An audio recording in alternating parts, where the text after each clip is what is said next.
I guess sitting 6 is great, you know. I haven't really surfed my best. I've had some really unlucky kind of heats. Parko pulls in nice and deep. He's got room, except he's got to kick out to Wilkinson with priority. I don't know why it's been going that way, but you know, I think it'll all change here at this wave. Well, fingers crossed anyway. My first year was 99. I was, yeah, just turned 18. This year's winner, the wild card, Joel Parkinson! I've only been lucky enough to win it twice, a few finals here and there. To me, you know, even just getting a heat in there at J-Bay where you get to surf at your peak with good waves and in a good situation, they're very memorable heats. Parkinson pulls into the barrel. We know what he can do in the barrel and threads it through a gaping tube. I love coming here because, you know, I guess the beauty of the place is one, the wave is exceptional and the people are amazing, and it's got that real small town community feel, and it's a great place to be. When I come here, I feel like you realise how big the world is and how it's that sunrise, it's so beautiful, and you know, you get a couple of waves early. It's like you really feel like you're a part of, I guess, the planet. Just that moment of when you get to your feet and you're like, holy crap, I'm on one of the first point breaks in the world and I'm on a 5-foot wall that looks like it's going to go for 1,000,000 miles, and it's the excitement of it, the nervousness of it is probably the best feeling. Joel Parkinson showed up here in 99, just 18 years old and a wild card, and did the impossible. His first ever trip to Jeffreys Bay, took top honors over Ross Williams in a final he'll never forget. Nowadays, a 2-time J-Bay Open champ, now a world champ, returning at 36 years of age, one of the seasoned vets, and on everyone's all-time list of favorite surfers that grace these lovely walls here at Jeffreys Bay in South Africa. This is the Corona Open. J-Bay, stop number 6 of the World Surf League Championship Tour, and great signs ahead of us with the jersey on the shoulders of Joel Parkinson.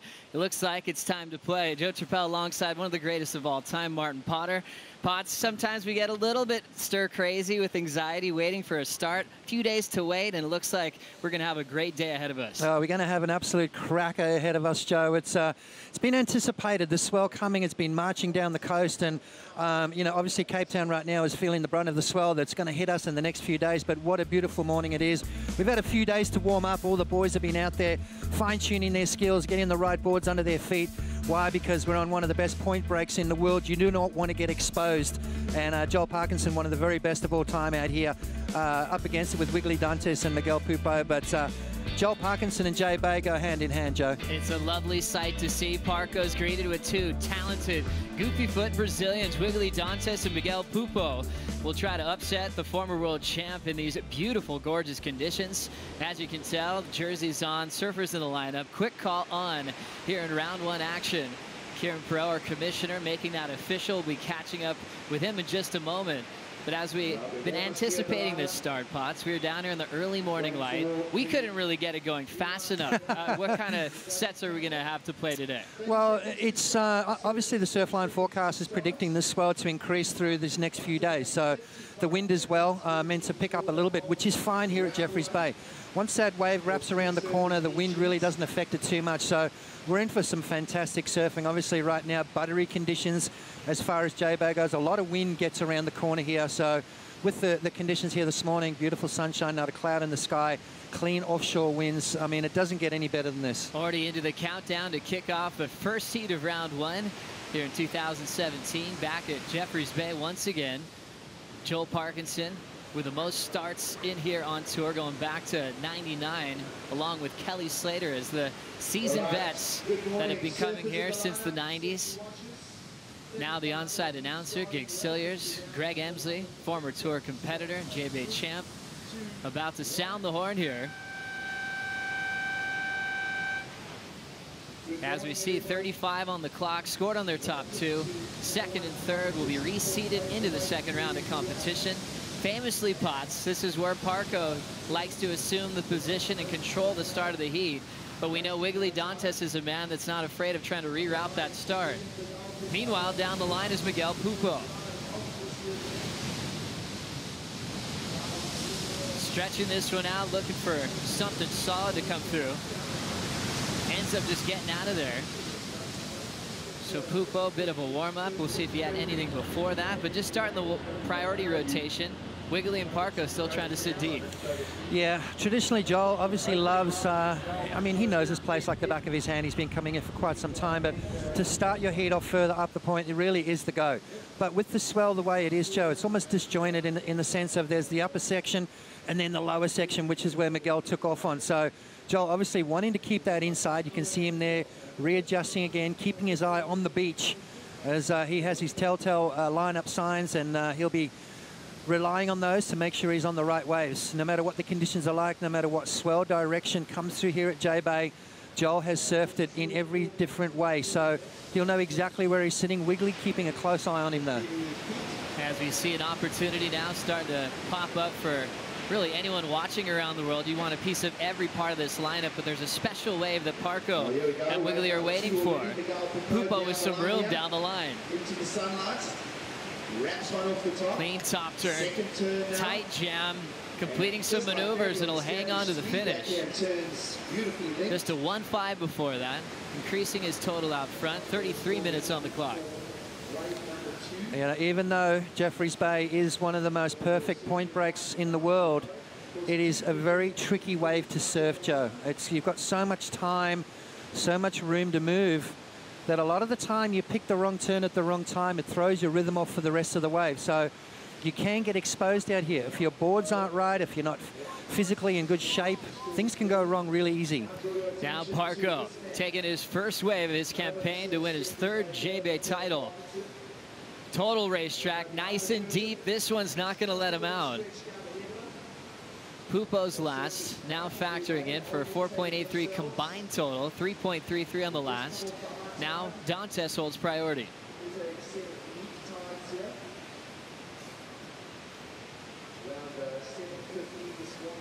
So you can see how that first wave can factor in sometimes to take you all the way to a heat win. Parko usually relying on that in J-Bay history.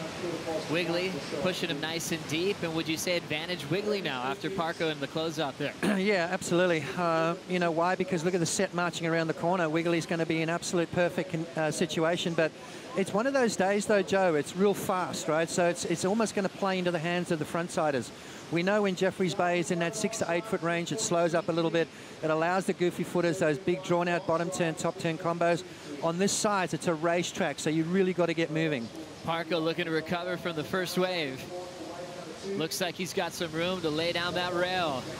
Quick jam off the lip, slowing down for the barrel. Joel Parkinson looking to punch free. Sear and Cuddy. Perfect Parko form through the inside corner with a casual fin drift off the top. Another bonus barrel section for Parkinson. Big blow tail. Will he recover in the flats? Just over the shallow section of the bricks. Won't get credit for the finish. But we're about to see the best number of the heat so far. Yeah, Joel, he just really dictates the pace of play out here, doesn't he?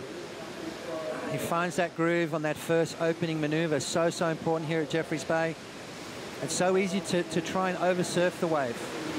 And as I said before, there's so much time and room to move that a lot of the time you pick the wrong turn at the wrong time, and it really does put you behind the section, and it's almost like you play catch up throughout the whole wave.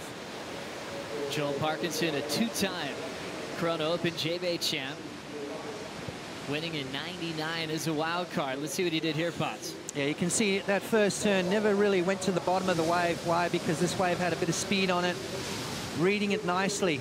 A little cover up there, nothing too substantial as far as tube riding goes. But just the pace that Joel surfs this wave at is unreal.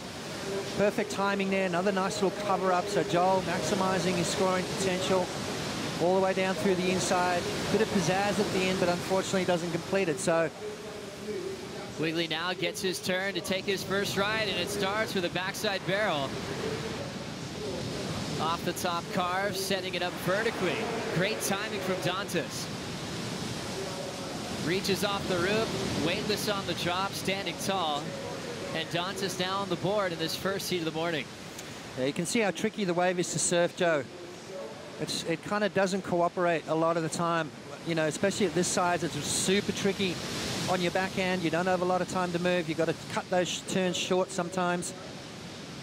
But Wiggly did well on that occasion, managing to finish off. But look at the situation he's in right now. Super shallow there. With a little bit of a higher tide, that wave comes right in on the rocks. So you see Wiggly, first job at hand, protect your equipment. Last couple of days during the warm-up spots, Wiggly had boards from about a handful of different shapers. He'd ride one wave, make a board switch. He already knew just by one strike on a brand new board if he was going to keep it for competition. He put a few away, and we'll end up seeing what he chose early this morning when he comes in. Wiggly growing up quickly, already 27 years of age. He's had a couple of laps around the world on the top 34. How do you do here? Yeah, nice opening to this wave there. Beautiful positioning. Comes out nicely, but this is what I think Wiggly's going to have to use a lot more of, that big backside attack. Nice tight turn in the pocket on that occasion. And again, finishing off on his feet, very important here at Jeffreys Bay. You don't want to ride that wave all the way through the inside and then fall at the end, which Joel did to gather a 6.0. Could have been a lot better, but Wiggly Dantes, he's got that backhand attack that's super powerful, throws a lot of spray into the air, and I think that's going to be his weapon of choice. I don't think tube rides are really going to come into play here this morning. I think it's going to be maneuver orientated. Wiggly Dantes has been able to come out on top of Parko in the past, and the opposite's been for Miguel Pupo in his career. Pupo, whether it's a three-man heat or a one-on-one heat, remains still searching for his first win against the 2012 world champ. Parko with 11 wins over Pupo in all types of conditions around the world. So sometimes as a competitor, you have to try to not think about those stats, start off with a clean slate. And sometimes J-Bay is the biggest help with that, because you're looking at the dream wave of your life and you're hoping it's your turn with priority to make a move. And look at the size of the playing field, Joe. I mean, there's so much room to move. A lot of the occasions, you know, priority really doesn't come into play. You know, on your way back out, you could swing into a little wider one and get a beautiful barrel down through the impossible section. So there's so much room to move here that you really got to focus on your own game. Potts, you're talking about the ability to adapt to Jeffreys Bay. Sometimes we see surfers admit it taking a lifetime to really work out the kinks on how to perform here well to turn it into a big result. I think that speaks to the feat that we mentioned of Parko as a wild card winning in his first trip. It wasn't just his first contest here. He actually didn't even know where the keyhole was to paddle out the first morning. He actually saw one surfer named Derek Hine. He's like, okay, I think I got to paddle out there. And then he went all the way to the final. His first round heat back in '99 had Lyndon Ringrose involved, who saw him as a wild card this year at Bell's, and also former world champ Sonny Garcia to kick things off. Parko took a win there and didn't look back. Yeah, well, it's, you know, some surfers just have an affinity with this wave. I mean, it's, you know, Joel, growing up in the Gold Coast with a point break situation as a kid, so Jeffreys Bay very similar in that respect, where you spend a lot of time on the wave, you learn to ride the pace of the wave. You know, guys that come from beach breaks maybe would find it a little bit harder. You know, you sort of tend to have a lot more energy and you try and fit too much in because of that, whereas Joel just takes his time and he winds up and he, you know, really finds that groove on the wave. Once you do, then you start opening up with some big turns. There's a lot of time on the wave, so, you know, you don't want to ruin it at the beginning. You want to take your time at the beginning and then finish off strong. Just about 10 minutes into the first heat of the morning, Joel Parkinson, last wave 6.0, has him out front of Wiggly and Miguel Pupo at the moment, as we have a chance to catch up with our commissioner. Kieran Perros with Rosie Hodge. Well, good morning. Super Tubes was a sight for sore eyes this morning. Kieran, obviously as a commissioner, seeing lines like this is a welcome sight. We've got round one underway. What's the plan for the day? Yeah, it was actually a really pleasant surprise to wake up this morning and see better surf than we had yesterday. We were expecting it to be a little smaller, and today it's just absolutely beautiful out there. And just overhead range, so clean, the winds are perfect. So yeah, we'll get through round one today. We've got an amazing looking forecast, a run of waves coming over the next 4 days that look incredible. So every day should just get better and better and finish with a bang. Well, we said we were a bit surprised with the upkeep and swell this morning. I mean, we talk about those 4 days. What can we expect? And is there anything even looking further out in the forecast? Yeah, there's sort of 3 swells really that are kind of back to back. There's another one that builds in through the day tomorrow. Should be a little bigger than this. Monday might dip down in the morning, but then really ramps up quickly through the day. Into Tuesday, it should be triple, double to triple overhead.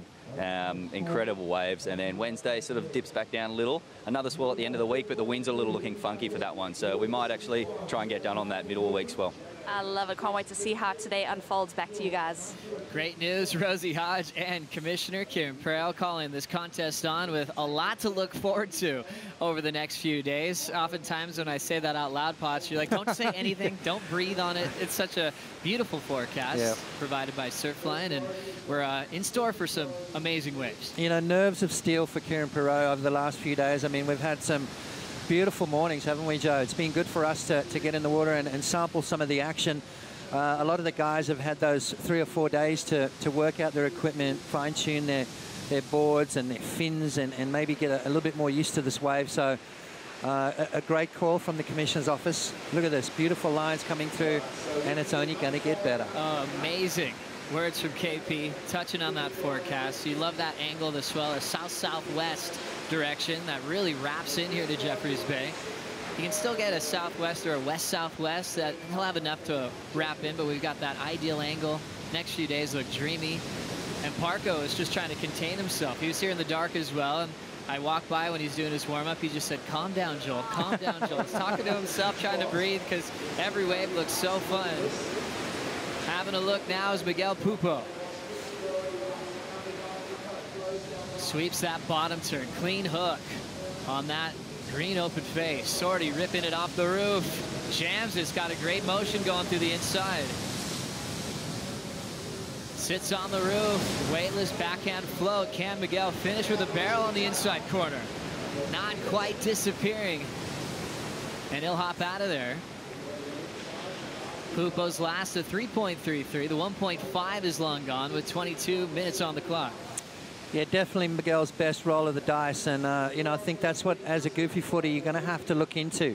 Those waves with a certain pace. Now, that was a little slower than his first two, as far as the angle on the reef goes, so it allowed him to unload some big turns, which is going to be very important for the goofy footers. The natural footers may be looking for a wave with a bit more pace. Let's have a look here. Miguel using his priority. Joel was pretty keen at that wave, so Miguel maybe identifying now, this is what I've got to look for. See how it sort of allows him a couple of turns there to kick things off. Now he starts to race down the line, keeping those fins engaged, keeping that rail-to-rail movement all the way down the line. A tricky little floater. They almost lost it, but, and then here, this end section, looking for the tube, didn't quite get the cover up, but he's found those little gems. This is what he's going to be looking for now, that perfect angle on the reef for Miguel Pupo. And this is the water angle. This is what you look at when you're paddling back out. Just an amazing wave. It's almost unbelievable when you first lay eyes on this place. It doesn't look real, Joe. This wave just keeps going and going. A lot of the time when you have the swell hit J Bay, the wave ends as big as it starts. So it doesn't sort of taper off. It just maintains its size throughout the whole wave. Definitely, as Rosie Hodge said, a sight for sore eyes. It's incredible. You'll never forget your first look at Jeffreys Bay, especially if it's pumping. And for Strider, he'll never forget his first surf ever at Jeffreys Bay just a couple of years ago. Waz, how's the view looking from the water? This heat is a classic to watch unfold. Yeah, it's pretty amazing. I must say, you know, waking up this morning and seeing the waves, feeling the energy. I just got all the gear on and went out in the water just so I could see it, feel it, ride it, and understand what it's all about. For the last couple of years, we haven't seen waves like this out here, and to really enjoy those moments in the morning for myself was second to none. I was just coming out of my skin. Every face in the lineup, just a huge smile on it. Guys were just coming out of their skin, and the waves would come down the point, just beautiful. I went out the back, and Jordy was sitting way up top, just connecting all the way through. Something I really noticed was how much speed you have out here to deal with. You don't really understand it until you're actually on a wave and you're really riding the rail, engaging both the rail and the fin. So I think there's a whole nother part of surfing that you get from J-Bay, which is that beautiful rail work that you're going to try to fit in a little bit of technical aspect as well. It's just like none other, that down the line, absolute, generating so much carve in the lip. It's just one of those things that we'll never forget. After I got a couple waves this morning and watching these guys do it, you realize how good they are. Well, Strider, we've seen the 6.0 from Joel Parkinson in competition just so far, just a taste there. But you're in the water getting to see what we often call poetry in motion when you see Parko on a J-Bay wall. What did you see from the channel? Why does his surfing make so much sense here at Jeffreys Bay? Well, like we were just talking about, generating the fluidity between the wave and your rail You've got so much speed, and connecting those dots and making it look right. Now that's, I think, going to come in huge out here at J-Bay. It's that connection and the connection between the turns and all that rail work you do that's almost unnoticed. The transitions that are really the most important part of surfing J-Bay, because as you come out of a turn, you've got to be ready to go right back into that next one to link into the next turn after that. So I think it's like a chess match. You have to really look at the wave, kind of play into it as you're riding it, and know exactly what you're doing 2 moves before it. So it's really fun to watch, and I just think that these guys are having a blast out here, and watching them do it is just mind-blowing, because after a few waves, like I said this morning, I'm just really appreciating what they're doing on the wall out here. Good man, Strider. I'm stoked you got a few. Watching this now, another goofy foot, Miguel Pupo coiling up off the roof. Just a short one there as he's up and out. Score did lock in, though, for Miguel, 7.0. Took the lead off Joel Parkinson. Wiggly Dantas down to third with 18:45 to go. We talk about the feat of being a goofy foot here at Jeffreys Bay and what challenges you may have. It kind of feels like all those rules have been changing the last couple of years, Potts. They have, but I think this is one spot where it's going to be tougher and tougher for the goofies to win out here. You've just got to go back in history. I think Oki maybe was the last goofy to have any kind of success. And that's a certain kind of surfer, right? Big thunder thighs and, you know, being able to hold that rail off the bottom for an extended period of time and then really unleash those big turns. And that just comes down to experience, riding the wave, knowledge, and also a certain kind of approach. As we look at Pupo now at the heat lead, trying to get his first ever win off Joel Parkinson in his career. Dantas now second priority, looking for just another wave to back up his opener. And Parko holding down the second spot here early in the first heat of the day, with better conditions to look forward to over the next few days. This round, once again, non-elimination format, so you can skip into round 3, but this could be one of those swell windows where you might want to participate in every round of the contest. Yeah, I mean, you don't want to lose in round 1, but the bonus is you get to surf J-Bay with one other guy out, which is pretty rare unless you're out early in the morning like Mick Fanning generally is. But more lines approaching, and Joel Parkinson in prime position. Potts, what's been the big change for Parko? He's coming off his best result of the season, coming off a final series result at Fiji, now just outside the top 5 picture. Where's his motivation now since his world title in 2012? I don't think his motivation has dipped at all. I think, you know, you look at him, he's been down here early every morning because he's in that first heat. He's frothing, especially here at Jeffreys Bay. This is an event that he can win without a doubt. Joel Parkinson with priority deep here at Jeffreys. All setup work. Style and grace from the 2-time champ here at Jeffreys Bay. Packs a wide open pit. Draws off the bottom, and a classic down car from Parko. Perfect sink to hit it off the top again. High lines, that beautiful barrel section. And now he's going to arc it right into a bottom turn and vertically off the lip. Challenging finish. It's still standing tall. Quick answer for Wiggly. Snap to start for Dantas. Now pulling into the pit. Still has some room to get the exit. Dantas comes free.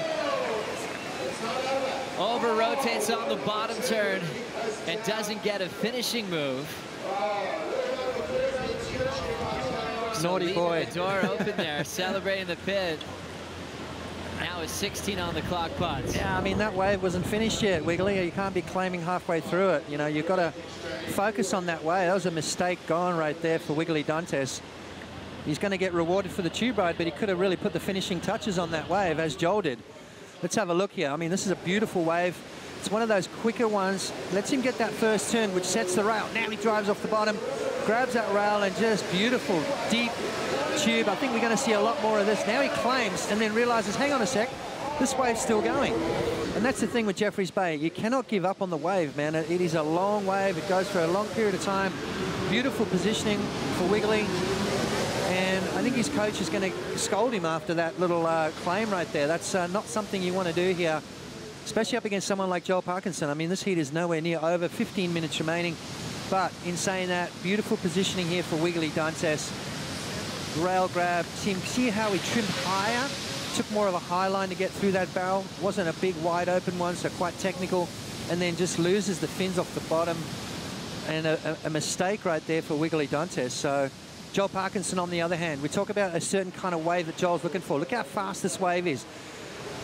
Very difficult to ride this wave on your backhand. Snuck underneath the lip there, perfect. Watch this turn from Joel. This is what makes him special out here. Extending that rail turn off the bottom again into the next maneuver, and then tucks under the lip yet again. So Joel Parkinson on his way to a fantastic score. He's already got a 6 in his scoreline. A 0.93 is his backup. That is long gone, and we're going to see an excellent score from Joel. Joel Parkinson finishing, turning around to see Wiggly Dantes in the barrel. Dantes falling coming out of that is going to hinder that last score. Had the 6.0 before that. Lengthy 2 Bride will still put him right into the game. We talk about that difficulty on your backhand to ride the barrel here at Jeffreys Bay. I remember Hockey talking about it once. A lot of the venues where backside barrel riding celebrated in the heavy waves of Chopu and also Cloud Break, Pipeline. Hockey was saying how you have so much room to move and pump and drive to really show that artistic ability of backhand tube riding. He said, where at J-Bay on your backhand, you don't have all that room to move. The barrel's not as wide open as in the South Pacific, so there's more difficulty there. Picking your line is very important if you're going to try to make the exit there on your backhand. Well, I've seen it like that, though, Joe. I mean, there's certain swells that hit this place, and at the moment there's a lot of sand from that last big swell that we had. A lot of sand got washed off the beach into the, outside of the rock. So I think once that tide gets low, once that swell builds, we are going to see some deep, long barrels out here, and excellent scores are going to follow. Joel Parkinson, 8.23 to take the lead. Last of Wiggly Dantes, a 7.6 with the fall after the barrel. Pupo now needs to get moving to take the lead with a 7.24. So Pupo down from first, Parko back in the lead. We're now 13 minutes on the clock here in round 1, heat number 1. We have so many happy people down here on the beach. One of the happiest guys with us, a former world champ, former champ here at Jeffreys Bay, Sean Thompson, with us for the call. Sean, big good morning. Thanks for being here. Great to see you, Joe and Martin, and it's just wonderful to be back at my semi-home break and seeing such incredible surf with some of the best surfers in the world, and that exchange of tubes between Miguel and Joel was quite something. Really impressive. Sean, as you know, being a former world champ and a student of the sport still to this day, you're always curious about what's scoring today, and I saw you sneak up upstairs into the judges' tower. What they have to say up there about the conditions? Yeah, so I spoke to Richie Porter, the head judge, and I said, just go through with me, or just imagine I'm a novice, and tell me about the major criteria that you're using to judge. He said, the first words he said was speed management, which is pretty interesting to hear. He said, this break's all about managing your speed. Sometimes you'll go too fast, you'll outrun the break. Sometimes you'll be too slow, you're not going to be able to make the wave. So it's really about how to manage that incredible speed that you're going to get on the wall. And I've always thought that as well. The key thing here at J-Bay, yeah, you're going fast all the time, but you've got to pick that pure line. He also said to me a combination of major maneuvers. So you saw Miguel's wave there, gets the incredible tube ride, comes out and does that claim and falls on his backside. So combination is really important. But then he also said to me, listen, we're not looking for safe surfing. So I call it the S factor, which is the surprise factor. Like Miguel, we didn't think he was going to make that wave and blasted out the end of the barrel. The crowd started shouting, and that certainly does influence the judges. But then he didn't really have the combination. It was just a one maneuver ride. So, there is that kind of dichotomy between doing that massive one big maneuver or getting that sequence of maneuvers like Joel did. I've always felt that this wave is about that long wall, and it's not just about the one maneuver, but it's just off the top, off the bottom, and showing that variety and showing that surprising, innovative maneuvers. So it's going to be interesting to see how the best surfers in the world attack the criteria. And man, I can't tell you how stoked I am to be here watching them. Oh, we love it. Sean Thompson, one of the greatest of all time, down here on hand to watch Jeffreys Bay. Thank you, Sean. We'll be checking in with him, not just throughout the day, but throughout the entire waiting period. Winning the first event down here back in '81. And Thompson, more often than not, would invite a man named Martin Potter. Well, he was a kid then. Yep. And you got to surf Jeffreys Bay with one of the legends of the sport. I still don't think anyone surfs Jeffreys Bay as good as Sean Thompson, let me tell you right now. Some of the sessions I've seen that man have out here, some of the barrels through this impossible section, just jaw-dropping stuff from that legend. good to have him with us, Joe. A wealth of knowledge. We were just talking about moving in the barrel, and that's kind of something that Sean was famous for. Yeah. Driving his board, starting to turn inside the tube for the first time in history. As we look at 9:45 on the clock, big opening heat of the morning here at the Corona Open. Jay Bay will be back for more action and more big heats with Owen Wright coming up next.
Welcome back to the Corona Open. Jay Bay coming right back into the 8.23 with Joel Parkinson to take the lead from Wiggly Dantas and Miguel Pupo.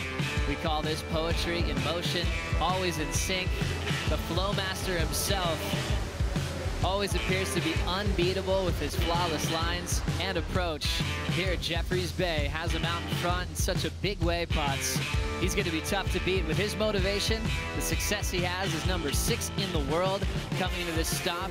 Could we see another world title campaign from Joel Parkinson? I dare say that it is definitely on the cards. Coming in with a lot of motivation, coming in with a lot of just the want to win, the want to take this out again. You know, there was that little piece earlier in the morning here when we came on air that Joel said, unfortunately, I've only won twice here. He wants more. You can tell. He's been up super early every morning, ready to rock and roll. And, well, a 6.0 and 8.23 currently in the lead. It's not over yet, though. 7 minutes, 20 seconds remaining. Wiggly Dantas with that fall at the end of the tube ride, a 7.6. Now, that could have gone well and truly up and above Joel's wave, and he could have the lead. So those little mistakes like that, you just cannot afford to make up against someone like Joel. So now we'll see if Dantas can turn this one around. He's actually had success over both of these names in the past. 2015, Wiggly knocked out Miguel Pupo at Jeffreys Bay in round 2, then had Parco in round 3, got past him as well. So Wiggly's had some consistency here. Back-to-back round 5 finishes for Dantas, who is one of those goofy footers, even as a rookie, that kind of knew what was going to be scoring. And boy, does he spend a lot of time on the lay days out here at Super Tubes working out his equipment. Yeah, he does. I mean, you know, and for me anyway, his weapon is that backhand attack. Great tube ride from him, but he's going to need more. Now making a move, Miguel Pupo, needing a 7.24 on this one. Nice, lively, tail-dropping float. That section makes him work for it. Now looking to pull in. Pushing to force the exit. He ends up going down. Pupo, remember, has a solid 7-point score he had earlier. That's keeping him in the game. Trying to improve on a 3.33 with 6 minutes to go. Now, because of the swell, because of the direction of the swell and the size of the swell, these guys are surfing the last third of the wave. Now, once that swell picks up, we're going to see them move further up to the right, way up. You can see that jet ski up there, past that jet ski, go another 200 or 300 meters up the point, and then we're going to see these guys take off up there and ride down through the section. So this is just the end part of the wave. So I was going to ask Sean, but we ran out of time. Of, you know, out of 10, what would you rank this? And in my scale, I'd say it's a 5 out of 10 right now. Interesting. So expecting a bit more, and we have a lot of room in this waiting period. This is just the first heat of the contest. Now hitting the 5-minute warning. Parco is part of an elite class. Obviously a world champ, but focusing on this wave, one of the best ever at Jeffreys Bay for good reason. We talked about winning as a wild card at 18, but also winning in 2009, about a decade later. He's next to Jordy Smith, Mick Fanning, Kelly Slater. Kelly and Mick tied with 4 wins each, and you can see that winning percentage, the best for Fanning. More modern day times, the last handful of years, Mick Fanning's been the man to beat, streaking through finals, splitting the points with Julian, coming back to be the defending champ once again at this amazing point break. A certain kind of surfer to be a multiple winner out here. You just got to look at it. Kelly, Mick, Jordy and Joel, strong rail surfers, strong powerful guys that just wind up, and you know, basically this wave comes down to attrition as well. You got to be super fit, you got to be healthy. I remember that one of the Mick Fanning's wins, he surfed 5 times in one day. Now this wave is really demanding when it comes to your physical fitness. You've got to be 100%, that's for sure. That was one of my favorite finals in history, with a matchup with Joel Parkinson. Mick and Joel, all-time rivals, longtime best friends, growing up as little kids on the Gold Coast, and the waves were pumping, and they got to go head-to-head. You know, they wanted that one more than anything. It was Mick's day to take the top honor. When we look back, that was the 2014 final.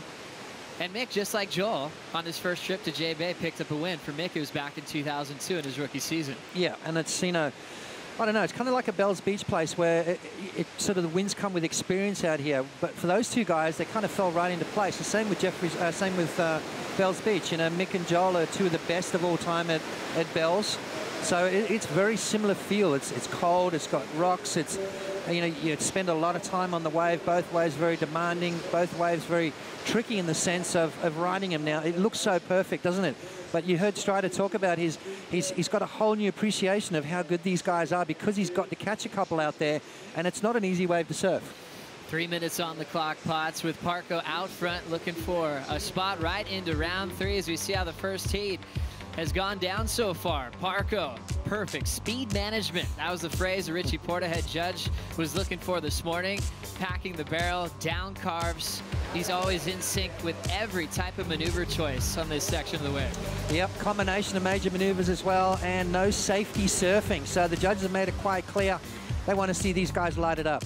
Quick back to live action as we have a comeback wave for Dantes. Knifes it, goes straight down.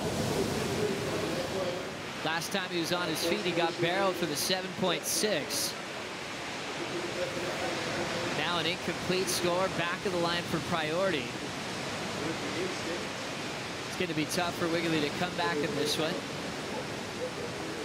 Once you get out of order here, what are Wiggly's real options right now, Potts? Well, he's just got to hope for a 3-wave set.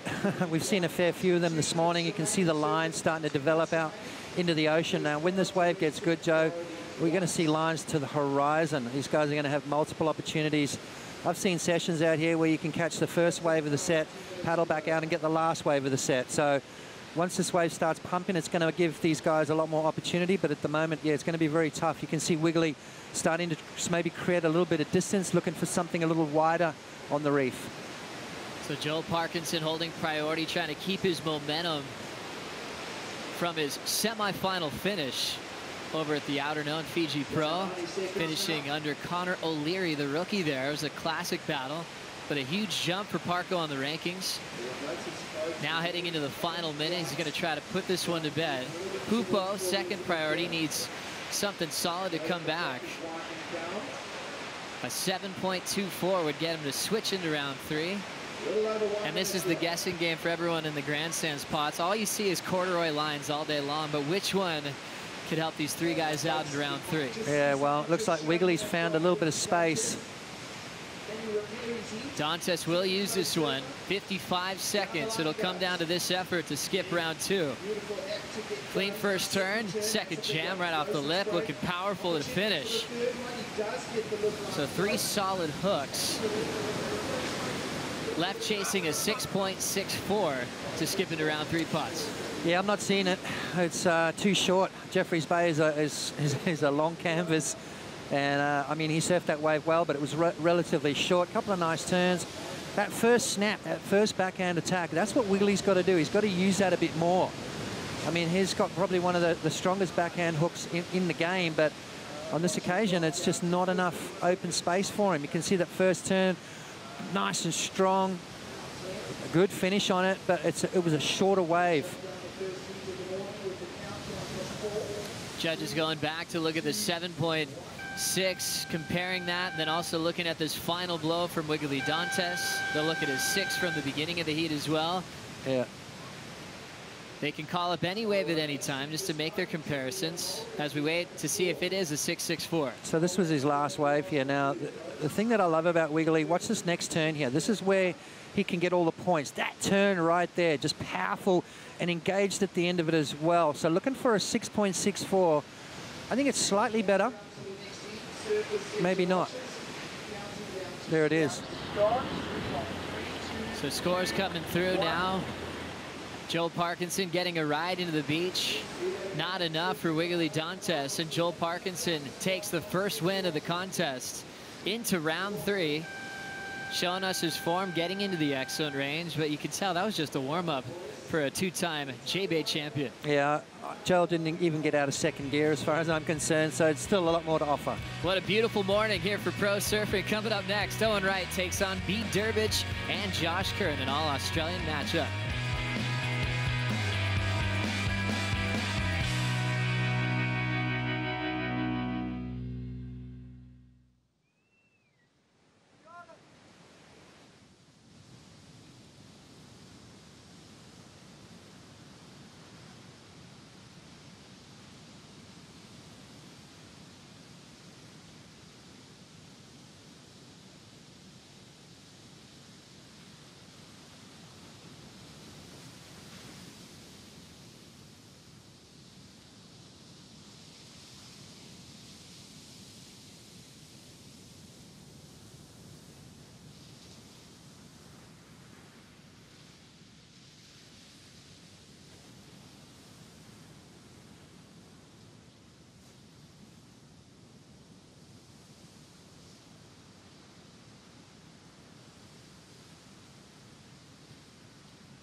Welcome back to round 1 action here at the Corona Open. J-Bay, stop number 6 on the World Surf League Championship Tour. We're flying down the line with Pete Durbridge getting a quick start on this all-Australian matchup.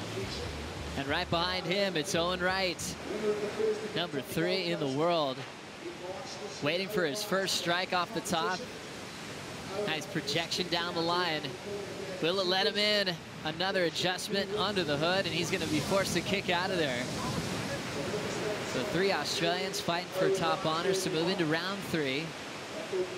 In really fun Jeffreys Bay conditions. Parko getting into the 8-point range. We saw some barrel opportunities in that last heat. What are you expecting out of this one, Potts? Well, I'm expecting exactly what we saw in that first one.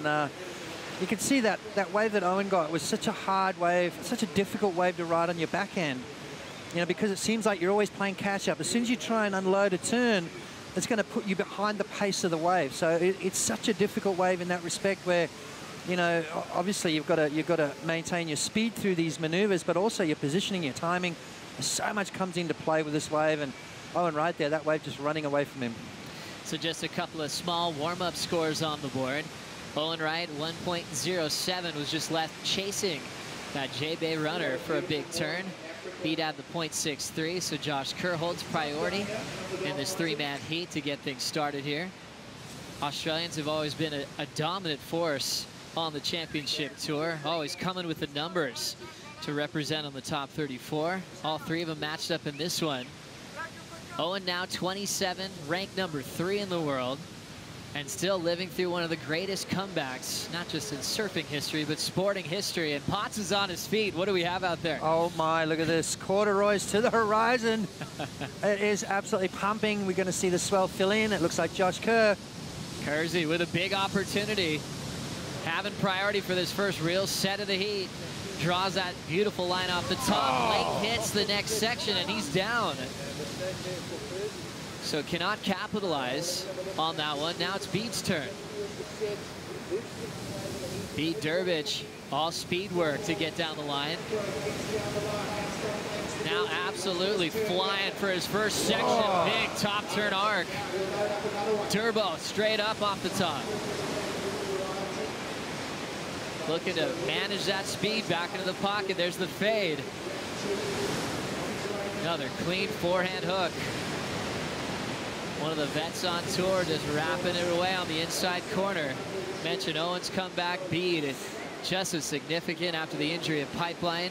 Coming off another great result at Fiji. Looks like he's really finding his rhythm on tour again, Potts. Yeah, if I dare say, I think he's surfing better. Yeah, I think it's funny that too. I mean, you look at all the guys that have had injuries in the past. They've come back stronger, worked harder at it, ranked number 18 at the moment, 34 years of age, still quite a young guy. But he's just surfing really good at the moment. And that wave there, I mean, just the timing to get the right wave. Josh Kerr took the first wave of the heat, made a mistake, and Bede was just left with, so far, the wave of the heat. Wow. I just love that big windup for Bede Durbridge to set up that first hook. Strider, Raspberry Wasilewski, you've got the best seat in the house, my friend. How'd that big carve look from your angle? Well, it was a perfect example of what I think we've all been talking about this morning, with managing your timing with speed and actually waiting for it and then putting it right in the perfect spot. You know, that wave lined up and loaded up, and he took his time. And then as he got to the inside, you could see him just waiting for it, and then comes out to the bottom with a huge sweeping bottom turn. Bang! I mean, really unloading in the lip. Then another one. Bang again. You know, those turns are so connected. Your feet are just so dug into the wax. Your rail is so in the water as deep as it could be, and you're just harnessing every bit of that speed. And to come up into the bowl like that and just have all that speed, unload and time it perfectly coming out of the corner, it's so hard to do. And look at that, just beautiful in the lip work, up back into it again.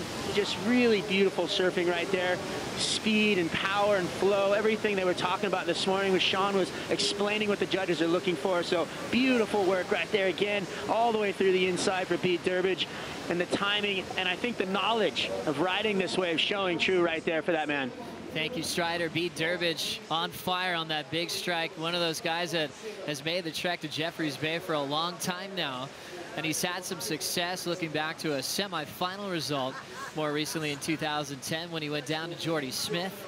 That was back when we were talking about Bede being in a top 5 picture, even a former runner-up in the world, picking up some wins in 07, 08.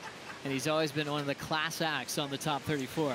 100% class act there from Bede. And, you know, the thing that I loved about that wave, you know, Strider touched on it, where he didn't come out the blocks firing to try and oversurf the wave. He waited for that wave to allow him that situation to do that big turn. I love that second high line that he took, drew down the face of the wave, and then really unleashed that first turn. So just the timing, the inside, the knowledge that he had on that wave there, just experience, and Bede Durbridge is going to get a great score for it. Josh Kerr, now 33 years of age, representing the Gold Coast of Australia. We know he's been living in Southern California for a long time, but growing up on point breaks, he loves his chances here at Jeffreys Bay. Let's see what happened at the start here. Yeah, Kersey going for it on the first turn. He's got that layback snap that he's been going to quite often, and then it's straight up again. You can see the body positioning just a little bit off. He didn't get those shoulders around, and that's what you got to do in those situations. Pivot that upper body, and the rest will follow. Kersey kind of got a little bit sort of stuck in a position at the top of that wave, caught that outside rail and went down, unfortunately. That was a good wave. that went begging, and Kersey's going to be kicking himself for that. Really interesting start to the year for Josh Kerr. Just like last year, starting off sleepy. And last year at the beginning, he was saying he wanted to think about a world title campaign. This year, he's back to maybe picking off of an event win first, but the results aren't coming his way. Now sitting 35th on the Jeep leaderboard.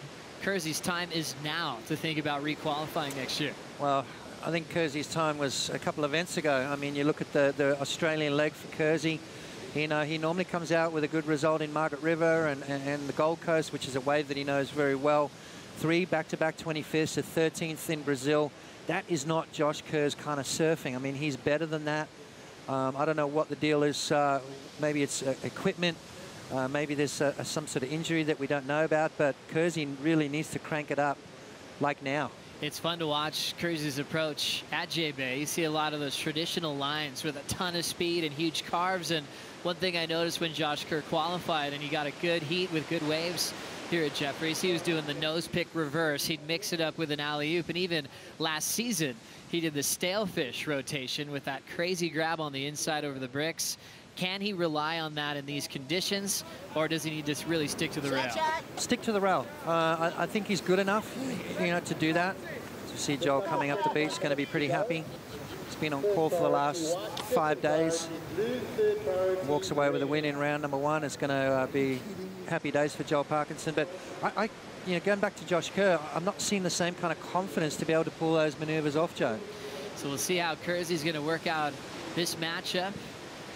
Good friends with Bede, their business partners, as he's always doing a lot behind the scenes, but now trying to focus on making a comeback to get his ranking nice and solid with some of his favorite events to look forward to down the stretch.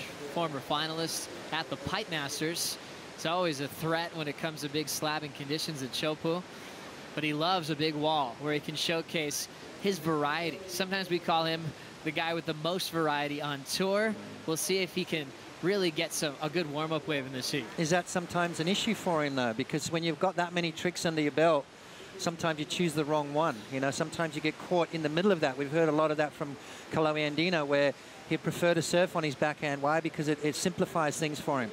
With Josh Kerr, he's a very similar kind of guy where he's got a really deep bag of tricks. So, a lot of the time, because he gets confused on what to do. I mean, you can see kind of a little bit down at the moment, splashing the water around. You can see him just trying to get himself back into that zone.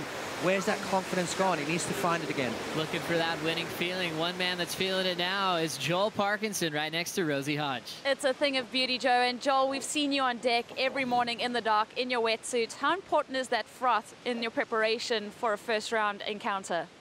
Yeah, I guess it's good. I don't know. I was getting kind of over being first tee, because every day there was waves. Like there's been past events that we've loved it. Like we let go of the waves yesterday and the day before, but I guess our forecast looks amazing. So, and we waited for today, and I mean, even though there's not a lot of consistency, when they come, they're amazing waves. So I'm glad it's all over, and now it's just another heat to worry about another day. I'm not up at 5 waiting to see if we're going to run.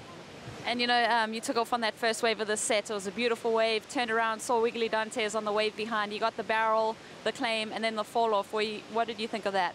I was lucky enough I was down the inside after my wave. I saw it on the big screen, the replay. I saw his barrel, and I was like, oh, well, he's going to get a 9. And then I couldn't believe, I guess sometimes the accidents happen, and sometimes you get so excited you fall over your feet, and I'm sure Wiggly that'll eat him up a little bit, but he's such an amazing surfer out here, and he's beat a lot of guys. He's beaten me here before, and I think he'll bounce back for sure. And we've got Josh, Owen, and Bede, all Australian encounter in the water at the moment. Your thoughts on that heat? Yeah, Bede's first wave was amazing. I'm not sure what he scored, but from sitting down in the keyhole and watching it, that was really good. And I really, as much as I want Owen, because Owen's in charge for a title, I want him to do well. I want Josh to do well too, but Bede, I just want it's like a fairy tale to see him come from where he was, and as a good friend, I want to just see him, I guess go back to where he belongs, in the top 10. And Australians have been so dominant in this event. What do you attribute that to? Probably similar point breaks. We're lucky enough in Australia to have a lot of great point breaks all over the country. So I think growing up where I grew up, I was lucky enough to really get a good read on point breaks. And even though J-Bay is a totally different point break, but it's still, in a way, it's down the line for speed. All right, well, great first heat, Joel. And looks like you want to say something. Yeah, I just want to give a shout out to Gordo. Gordo's been coming for 20 years and he's been helping people in the local community here for 20 years, and he's done an amazing job of, you know, creating great friendships and families here, and he does so much for everyone in such a short period of 2 weeks that he's here. He makes an impact, so congratulations on 20 years of being in J-Bay, Gordo. Yeah, it's such a pleasure to have Gordo here, and like you said, giving back to the local community. Back to you, Joe. Thank you very much, Rosie Hodge and Joel Parkinson, for showing us some beautiful lines in that last heat, and giving a shout out to Gordo the Great, one of the amazing lensmen on tour that's captured amazing moments in the channel at Chopu during code red conditions, to even being the one last camera standing during, I believe it was Kelly's 8th world title. The guy works hard in the trenches and always makes people smile here behind the scenes. Well, they don't call him Gordo the Great for nothing. He's a dead set legend, and you know, in saying that, there's that whistle. That's that trademark whistle from Gordo, but you know, he's going to be around for a lot longer, and we wish him, hope he gets back in the water soon. He broke his leg not that long ago, so get yourself back in shape, Gordo. That's right, Gordo. Thank you for all the memories, and they continue in this one, in his 20th year at J-Bay. Everyone remembers their first trip. For Parko, it was a winning feeling. For you, Potts, who are you with? What were the waves like? Oh my what kind of boards? I want to know everything. I think it was around 1979. I was about 13 years old, stuffed in the back of a, here's Gordo there, Gordo the Great. As you said, one of the best lensmen. Knows what these guys are going to do before they even do it, and good to have him with us. Legend. 1979, I think it was. I got stuffed in the back of a car with a couple of the boys from Durban, and we did the mad dash through the Transkei. Rocked up here, ran over the sand dunes, and laid eyes on this for the first time. Was just unbelievable. One of the 7 wonders of the world, you know. It's something I'll never, ever forget. Everything just feels fresh. It feels like you are truly in a meeting place for people to come and watch the world's best compete. When you paddle for a wave at Jeffreys Bay, it doesn't feel like anything else in the world. And the speed you gather is second to none. Watching this now, a few different waves to choose from. Priority is with Owen Wright. Having a look now, Beat Durbridge pulls in under the hood on the takeoff. Quick barrel to start. Hooks it. Nice power jam for Durbridge. Big front side down carve, and now he's got some room off the lip. Durbridge is heating up. A big fan showing his power as Owen now gets started. Big weightless float into the flats and deep in the barrel. Owen with an impossible section will end up going down as B. Durbridge has completely taken over that inside track. Yeah, great surfing there from Bede. I think maybe a little disappointed with that 6.17 on that first big wave that he got. Knows he's got to step it up. Knows the judges want to see a little bit more. And, you know, you heard Richie say to Sean, listen, we don't want to see any safety surfing. We want to see these guys on the edge the whole way through. So Bede cranked it up on that occasion, and we should see another good score drop for him. Owen Wright, though, on the other hand, had the better wave out of the two, but was more difficult wave to ride. Why? Because it kind of ran away from him again. So Owen Wright's trying to find those big turns in the pocket, but maybe needs to take a leaf out of the book of Bede, where you get that speed first. Nice high line here, which was a great start, and then unloads a big turn all the way back into the pocket. Now it's sacrificed a little bit of down the line speed for Owen, and which caught him behind the section. So maybe instead of bringing that board all the way back around, maybe cut that turn short and keep that down the line momentum. Bede, on the other hand, straight into the barrel to kick things off. A smaller wave, but sometimes these smaller ones hit that reef a little bit better, stand up, offer you opportunities like that. Scoring potential on this wave. You can see Bede starting to step it up a little bit more radical, a little bit more pizzazz involved, and then kicks through the back. So better surfing on that wave as opposed to a better wave on the previous exchange. Loving seeing the form from that hook from Beat Durbridge. All about power through this inside wall, Potts. Yeah, absolutely. You can see starting to crank it up, starting to use a bit more body language, and that combination of major maneuvers, which is what the judges are looking for. So he managed the speed correctly. He picked the turn in the right place at the right time. He was showing intent. He was showing that he really wanted it. And as I said before, the 6.17 before, the wave was better. The 7.67 on that occasion, the surfing was better. As we see Bede's season coming back from what could have been a career-ending injury at Pipeline, breaking his hip in a few places. Now back to compete. You see that quarterfinal finish back at Cloudbreak in Fiji, jumped him up to 18th in the world. Now he's tied on the Jeep leaderboard with Kelly Slater and Federico Moraes as this one continues. So you can see how a quarters can really help you jump into first requalification, but it's momentum to hopefully see Bede return to the top 10. Yeah, well, I think he's well and truly on his way, Joe. I think this is another wave that really he could step it up and produce a good result. There's been a lot of support for Bede, a lot of positive energy going his way, and you know, just to turn it around like Owen Wright's done as well. Look at Owen's comeback. I mean, that is absolutely phenomenal stuff from Owen Wright, coming off a massive head injury at Pipeline, to come back in his very first event and take it out.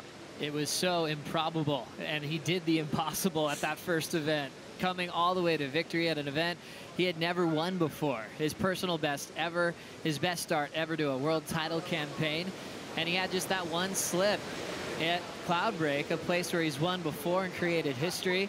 But you kind of went on to see that round. What was going on in round 3 with those top 10 surfers? Yeah, it was the decimation of the top 10, wasn't it? But I think for me, one of the, you know, the equipment failure in Margaret River, I mean, that was hard to take because he was on his way to winning that heat as well. Finn popped out of the board and it put him behind the 8 ball. So now deep on this one, Josh Kerr pulls in. No room for the exit for Kersey. He's comboed for first. Owen Wright also needs 2 new waves. Durbridge 7.67 and a 6.17 back-to-back. Talked about his semi-final finish in the past out here at Jeffreys Bay. We've seen a lot of Australian domination. Right now you've got 12 Australians full-time on the top 34, so over a third of the tour represents that lucky country. They've had so many world champs, 9 individuals that can call themselves a world champ. But as we know, guys like MR didn't want just one world title, did he? No, and you know, Tom Carroll, multiple world champion, as well as Damien Hardman, Mick Fanning. I mean, there's a lot of greedy guys out there. It makes up for 16 world titles in the 41 years we've been crowning champions in this amazing history. Looking at 14 minutes on the clock at the moment. Bede Durbridge still leading this all-Australian match. I'll be right back after this.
Welcome back to round 1 action here at the Corona Open. J-Bay, stop number 6 to the World Surf League Championship Tour. It's a beautiful Saturday morning with a classic crowd here on hand. One of the best crowds in pro surfing. They're up to date with all the happenings on the World Surf League. They are well aware of the Jeep leaderboard and that Owen Wright is in the middle of another huge world title campaign.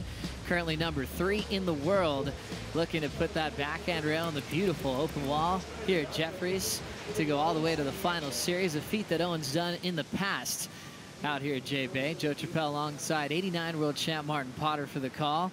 So far, it's Durbridge holding down the lead, a 7.67 on his last. Not quite getting into that excellent range. And we'll see if Durbridge is motivated to push it even harder on the next exchange.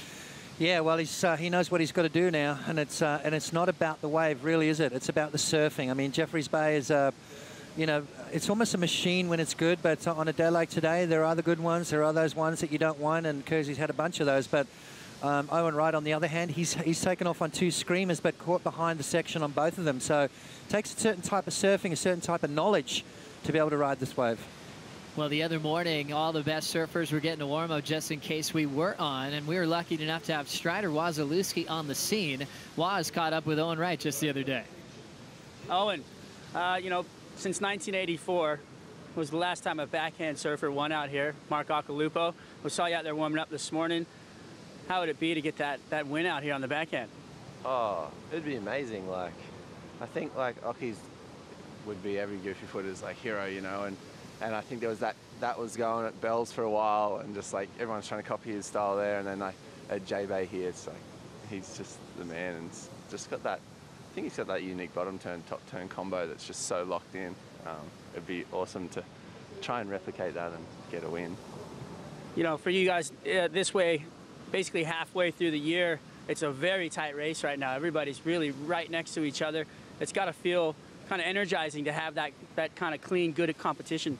It's exciting, yeah. It's, man, like you say, it's like clean, good competition. Like, everyone is real close together, and you coming into this event, you got Adriano and Geordie and John, and they're like just hot on each other's heels, and then like you know, Wilco and I goofy footers, and coming into this one, so, and we're all pretty much right there together, so I don't know, it just feels like there's just exciting year, and lots of going to be a tight one, and lots of good talent right there at the top. And you have your family here. It looks like you're nice and cozy here with the wife and the baby. Yeah, we're just hanging out and enjoying the sunrises here. It's so nice. Like, I've just been coming out for the earlies and trying to get a few before the crowds get out.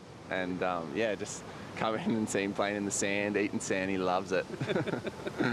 Well, thanks for your time. Good luck in the event. No worries. Cheers. Thanks. Thanks, Owen.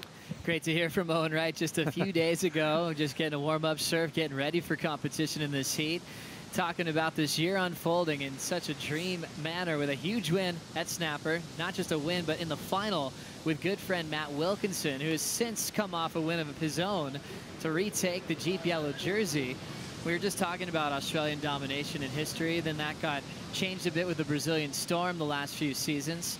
We look at the top 10 now, Potts. You have 5 Aussies in the top 10 picture. Yep. Now you've got 10 Brazilians on tour, 1 representing the top 10 at the moment here at stop number 6. Yeah, one of the most consistent ever, really, Adriano de Souza. And when it comes to this wave called J-Bay, I saw him get a couple this morning. He's looking really sharp.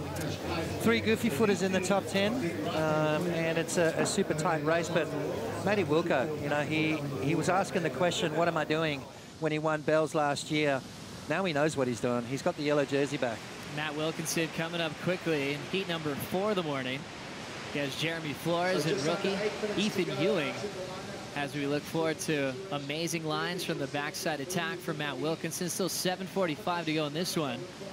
Owen holds down priority.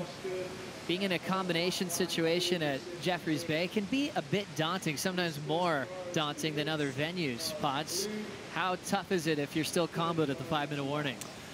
Well, virtually impossible, really, isn't it? Because of the time it takes to paddle back out. You've got to get yourself back up the point to get another good scoring ride. We saw Wiggly try and push the issue in heat number 1 with getting a wave halfway down. It was a shorter wave. Judges didn't like it. So, you know, that basically the writing is on the wall now to, you know, with 7 minutes to go, it's still a possibility. You've got to get really lucky. But with this slow period swell, it makes things very difficult. Talk about speed management. That's kind of been our catchphrase this morning. Words from head judge Richie Port. Also time management, crucial at Jeffreys Bay, especially if you're chasing down a score. He spent so much time on this wave to show what you've got, but also it's a lot of time to be exposed as well. Yeah, well, that's the thing I always say about it. It's, you know, I've been here before with boards that don't work right, and it is one of the most frustrating things in the world. You've got to have the right equipment, you know, and it's the wave, like you said, Joe, you get exposed. You're on the wave long enough, for people to go, wow, his timing's off. Wow, his board looks kind of iffy. You know, there's that kind of situation. Whereas the beach break, it's short and punchy, so you can get in and out before anyone notices. Josh Kerr looking for a comeback. He's going to have to kick out because it's Owen Wright's turn with priority. Clean start for Owen. Tight carve work on the first, jams it more on the second effort. Now straight up vertical on the third. Slams it vertically on the fourth. There's that fifth hack right off the top. Still some room for Owen Wright. Looking solid, no signs of fatigue. Plenty of gas in the tank to finish down on the bricks. He'll sit down in that shallow end section as B. Durbridge blows the fins out. Oh. He can't hang on. Yeah, I was keeping a close eye on Bede's wave at the back. I don't think he's going to improve his situation. So Owen Wright definitely is, though. I'm almost calling best wave of the heat. I mean, that was rapid fire. That was just a combination of major maneuvers time after time. I mean, once he got that flow going, it looked amazing. So Owen Wright knew he's in a tough position being comboed, so good time management to get that wave. What happened to Bede here? Well, let's have a look. Second wave of the set. You know, Bede, just a classic guy of taking his time, waiting for those situations to arrive. Now he goes up and over the top. A little bit of a different approach there. Didn't quite connect on that maneuver, and then realizes I've got to light it up here. I've got to do something special. Kind of lost his balance and went down. So Bede's situation will remain the same. Owen Wright's, though, he's got himself back in this heat, Joe. Clawed his way out of combo situation. Let's have a look. He's picked one of those slower waves. So you can see it's given him more time to react. It's letting him get that vertical turn time after time. Comes around the section and unloads that. We've heard him talk about Ocky's bottom turn, top turn combo. Tell you what, his isn't so bad either, right? A couple of beautiful maneuvers all the way through the inside. So a definite huge comeback wave right there for Owen Wright. Love seeing that tempo for Owen as we get a chance to watch it from the water. Amazing read pods when that wave was a bit slopier. Big, clean top turn carves and threw it vertical when it opened up. Now Kersey's in the barrel. Another comeback wave, stays nice and deep. Josh comes flying out. Layback arc off the top. Looking to pack the inside section again. Kersey going for the double barrel and gets it.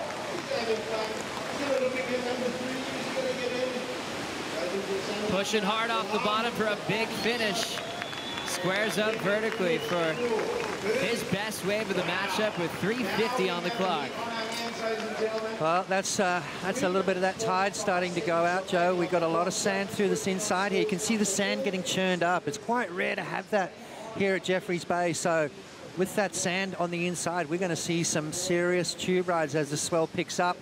We're going to see long driving barrels. We're going to see 10-point rides, Joe. I'm so excited. I can't wait for this to unfold. But a great comeback wave for Josh Kerr as well. Just a 3.83 and a 1.87, so he's back as well. That's one of those dream waves, especially for Josh needing it at a critical time of the heat. Strider, how did it look for you? Wow, it was, it was a dream wave. The first one right off the top, just beautiful coil, absolute beautiful wall. And for him to pull in behind it and actually execute the perfect tube ride and coming out, then coming into this inside section, I could not even see him when he was in the barrel. So it just really incredible surfing straight up into the lip, the fins falling out underneath him when he dropped back into it. So really going for it all the way, knowing he's against the wall, knowing he needs a big score. Two great barrels, a big bash. Really great surfing right there from Josh. He did really well out here last year. He loves this wave. He's been doing amazing surfing in the warm-up. He's been surfing up the top at boneyards a lot and coming down and finding the wall here. So he's really pacing himself through waves, and he knows the wave really well. So fun to watch him surf. Nothing's done and dusted here, that's for sure. These guys, nobody's laying it down. Let me tell you, they've got time a little bit, and they've got the energy, and they're just going through the lip and loving it. Thank you, Strider. A 9-point ride for Josh Kerr to come back to severely break that combo. Now he needs a 4.84 at the 2-minute mark. Owen Wright turning in a 7.83 on his third, needing a 6.01 to take the lead off Bede. So the guys that were in combo really fighting hard to challenge Bede Durbridge with 1:45 to go. 4.84, his backup is a 3.83. So had he done a little bit more on that first wave, Josh Kerr would have taken the lead with that 9-point ride, but not to be. That's the nature of the beast, and unfortunately for Josh, time is going to be the enemy. As you can see, both Owen and Kersey paddling up. He's almost got that splash paddle, which is kind of a little bit of frustrating paddle. Can tell. We know Josh very well, and he wears his heart on his sleeve, so you understand exactly what's going through his mind right now. One that got away. Impressive performance on that double barrel.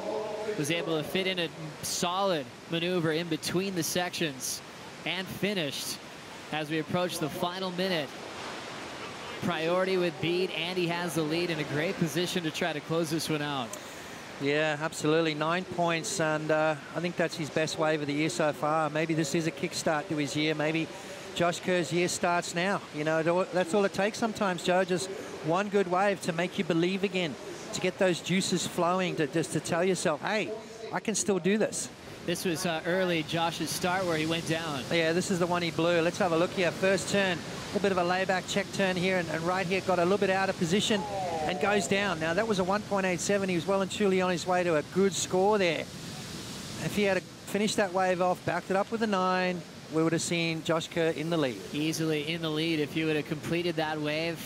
And he knows it, shaking that one off, but leaving with a positive sign with that 9.0. Hopefully that gets his rhythm jump started into round 2 at 10 seconds on the clock. Both surfers looking for a wave on the inside. Bede's the one with priority. It's just a closeout. Josh out in front. It's not going to find the score. And Durbich taking the big win to move on to round 3, coming off a quarterfinal at Fiji, jumping up to 18th on the Jeep leaderboard, and he still has his momentum solid. Classic heat win for Bede there. Yeah, he's moving the right way, Joe, that's for sure. He's moving up the ratings. His confidence is up. He's looking super fit. He's looking focused. He's just happy to be back along with this young man here, Owen Wright. He's got obviously one that got away, but I tell you what, he's surfing incredible. He just needs to find the right wave. He just needs to start reading it a little bit better. And if he does, well, we're going to see results come from him. Owen Wright, just a little bit too late on the last effort, was left chasing a 6.01. And he'll be reseated when it comes to round 2 action. Bede Durbich moving on into round 3 action with promising signs of a beautiful swell getting better and better each and every day as we have a solid heat coming up next. Former world champ Adriano de Souza takes on Federico Moraes and Jadson Andre. We'll bring in Ronnie Blakey and Peter Mel for the call.